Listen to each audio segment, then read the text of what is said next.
आज बात करेंगे बलूचिस्तान के एक बहुत ही लंबे और उलझे हुए संघर्ष की। एक ऐसी कहानी जो दशकों पुरानी है, लेकिन जिसका असर आज भी उतना ही गहरा है। आजकल की बात करें तो हालात बहुत गर्म हैं। लगातार हमले हो रहे हैं, ट्रेनों को हाईजैक किया जा रहा है और तो और एक नई बलोच नेशनल आर्मी यानी बीएनए भी बन गई है। मतलब ये पूरा संघर्ष अब एक नए और कह सकते हैं कि कहीं ज्यादा खतरनाक दौर में पहुंच चुका है। तो सवाल ये उठता है कि बलोच आखिर पाकिस्तान से लड़ क्यों रहे हैं? इस लड़ाई की जड़ें कहाँ हैं? चलिए आज इसी सवाल की तह तक चलते हैं। और इसका जवाब देखिए किसी जंग से नहीं, बल्कि एक वादे से शुरू होता है। एक ऐसा वादा जिसे तोड़ दिया गया, और उसी टूटे वादे ने दशकों तक चलने वाले इस विद्रोह की आग को हवा दी। तो कहानी को समझने के लिए हमें थोड़ा पीछे जाना होगा, पाकिस्तान बनने से भी पहले, और समझना होगा कि बलोच लोगों की अपनी पहचान क्या थी, उनकी अपनी जमीन की कहानी क्या थी। बात है 1666 की। उस वक्त बलोच कबीलों ने मिलकर एक राज्य बनाया था जिसे कहते थे खानत ऑफ कलात। अब ये कोई छोटा मोटा इलाका नहीं था, बल्कि एक पूरा स्वतंत्र सोफिस्टिकेटेड स्टेट था। सोचिए, उनके अपने कानून थे, अपना ट्रेड सिस्टम था, अपनी डिफेंस थी, और सबसे खास बात ये कि अंग्रेज भी इसे कभी पूरी तरह से अपना गुलाम नहीं बना पाए, जैसे उन्होंने बाकी हिंदुस्तान को बनाया था। अब कहानी में एंट्री होती है एक ऐसे किरदार की जिसके आने से सब कुछ बदलने वाला था। बंटवारे का दौर था, और वो किरदार थे मोहम्मद अली जिन्ना। जी हाँ, मोहम्मद अली जिन्ना। और कहानी में उनकी जो शुरुआती भूमिका थी ना, वो जानकर शायद थोड़ी हैरानी होगी। आप जरा इस बदलाव को देखिए। बंटवारे से पहले जिन्ना खुद कलात के खान के लीगल एडवाइजर थे, और तब वो जोर शोर से कहते थे कि कलात एक आज़ाद मुल्क है और उसे भारत या पाकिस्तान में शामिल होने की कोई ज़रूरत नहीं। लेकिन जैसे ही बंटवारा हुआ और वो पाकिस्तान के गवर्नर जनरल बने, वही जिन्ना अपनी सारी पुरानी दलीलों को भूल गए। अब उनकी एक ही मांग थी, कलात को फौरन पाकिस्तान में शामिल होना होगा। मतलब जो कल तक वकील थे, आज वही दावेदार बन गए। और बस यहीं से वो वादा टूटने की शुरुआत हुई। चलिए देखते हैं कि कैसे आज़ादी का ये सपना जबरदस्ती के विलय में बदल गया। चीज़ें बहुत तेज़ी से बदली। 4 अगस्त 1947 को एक एग्रीमेंट हुआ जिसमें पाकिस्तान ने खुद माना कि कलात एक आज़ाद देश है। ठीक है। 15 अगस्त को कलात के खान ने अपनी आज़ादी का ऐलान भी कर दिया। लेकिन महज 7 महीने के अंदर मार्च 1948 तक पाकिस्तान ने पहले तो कलात के कुछ ज़रूरी इलाकों पर कब्जा किया, और फिर 27 मार्च को पाकिस्तानी फौज कलात में दाखिल हो गई और खान को विलय के कागजात पर दस्तखत करने के लिए मजबूर कर दिया। खेल खत्म। और इस जबरदस्ती के विलय ने एक ऐसे विद्रोह को जन्म दिया जो फिर कभी रुका ही नहीं, एक के बाद एक, दशकों तक। इस बगावत के सिलसिले को समझने के लिए हमें पहली चिंगारी को देखना होगा।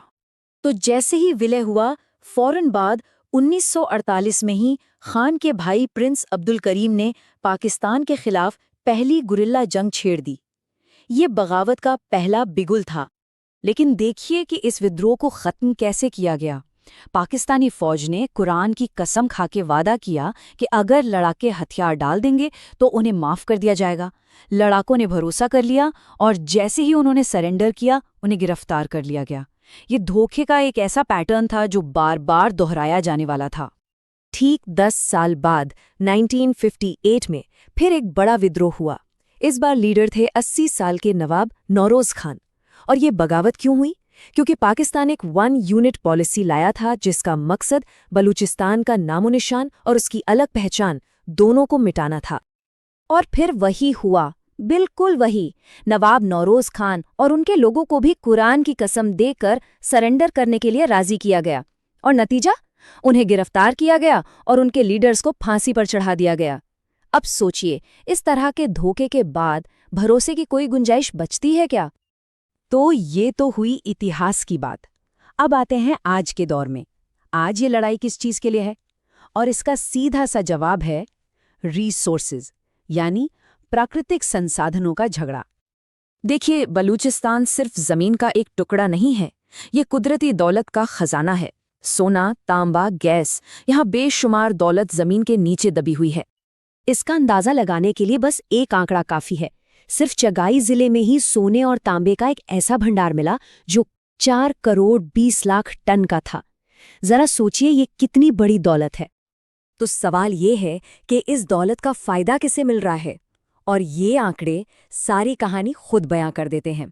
बलूचिस्तान के रिसोर्सेज से होने वाले मुनाफे का 50% हिस्सा जाता है चीन को, 48% जाता है पाकिस्तान को, और बलूचिस्तान जिसकी ये जमीन है उसे मिलता है सिर्फ 2%। जी हाँ, सिर्फ 2%। आज के गुस्से की सबसे बड़ी वजह शायद यही आंकड़ा है।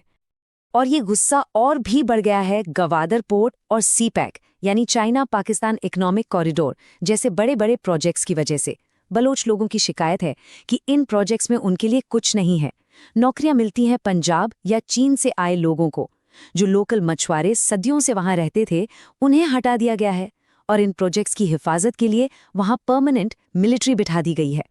तो इन नई शिकायतों ने, इस आर्थिक शोषण ने इस पूरी लड़ाई को एक नए लेवल पर पहुंचा दिया है। चलिए अब देखते हैं कि आज जमीन पर क्या हो रहा है और आगे क्या हो सकता है। अब देखिए बलोच विद्रोहियों ने अपनी स्ट्रैटेजी कैसे बदली। दशकों तक कई छोटे छोटे ग्रुप अलग अलग लड़ रहे थे। फिर उन्हें समझ आया कि ऐसे बटे रहने से काम नहीं चलेगा, तो वो सब एक साथ आए, एक छतरी के नीचे। और नतीजा है BNA यानी बलोच नेशनल आर्मी। अब ये कोई बिखरा हुआ ग्रुप नहीं बल्कि एक ऑर्गेनाइज्ड फोर्स है। तो इसका मतलब क्या हुआ? मतलब ये कि ये लड़ाई अब कोई छोटी मोटी गुरिल्ला जंग नहीं रही। ये अब 2 सेनाओं के बीच की लड़ाई बन चुकी है। एक तरफ पाकिस्तानी सेना और दूसरी तरफ बलोच लोगों की अपनी बनाई हुई सेना। तो आखिर में ये एक बड़ा सवाल हमारे सामने खड़ा होता है। जब किसी कौम की पहचान, उसके संसाधन और उसका पूरा इतिहास ही दांव पर लगा हो, तो क्या एक टूटे हुए वादे से शुरू हुई लड़ाई कभी सच में खत्म हो सकती है?